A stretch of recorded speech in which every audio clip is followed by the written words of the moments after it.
This is really not reviewing weather. Hi there and welcome back to Japan.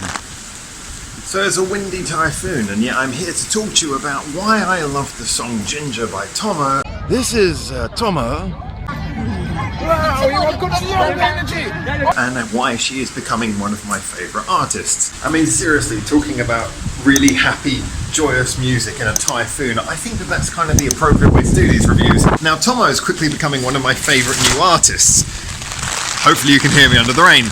And the reason for that is because she does something which is both a mixture of real personality and uniqueness, and yet at the same time really evokes some of the wonderful things from previous years worth of J-pop and various other musical styles that I really appreciate.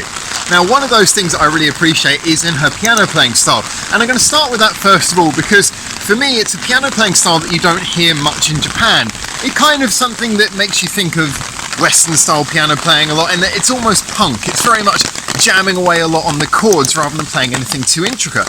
And one of the reasons I appreciate that is because I started learning piano as the first instrument I learned, and with exception to one or two attempts to get me into a normal music class, I basically taught myself piano, and one of the first things I did was work out chords, as I'm sure anyone left on the piano for long enough would do, and then just learn how to jam along with them, mashing them almost like a punk playing guitar.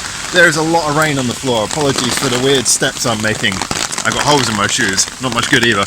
So when I hear her playing piano, although there is a degree of intricacy, I love the fact that there's that sort of fun jamming away element. It gives you the same infectious feel that you get from someone who's just rocking away on a guitar playing a good fun rock and roll song.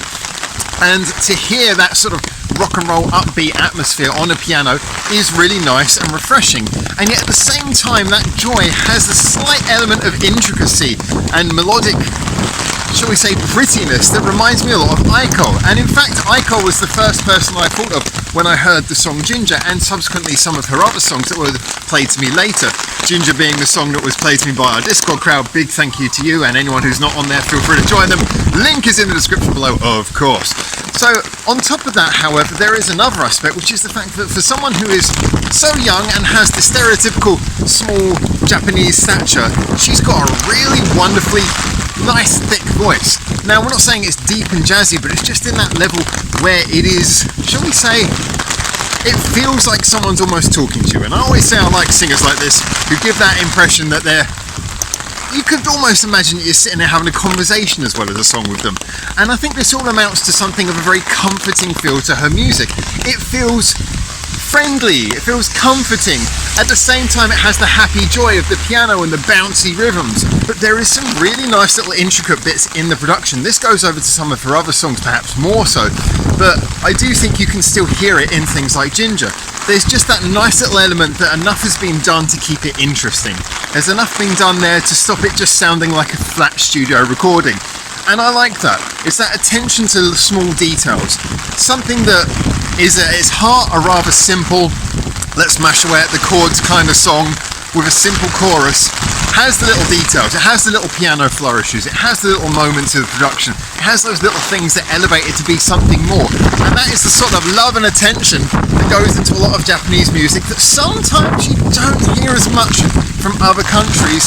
And I just love the way that TOMOO is mixing that together. I love the way that she's getting the most out of the intricacy and the heavy jamming on that piano. I like how she's getting the most out of the subtle feelings and the sort of reminiscent nostalgia, and at the same time giving you a catchy chorus that you can sing along to. So if you're looking for some uncomplicated musical pleasures, if you like your music to have a sort of a fun sense to it, but at the same time you don't want to be patronised by something excessively poppy, excessively light, excessively vacuous, then here you've got something that really covers your bases.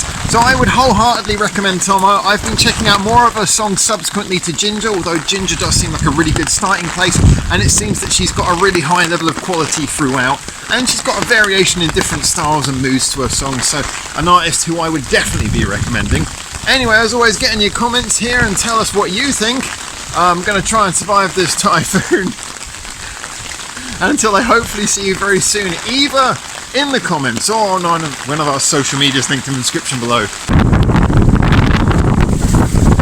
from here in Japan, for now,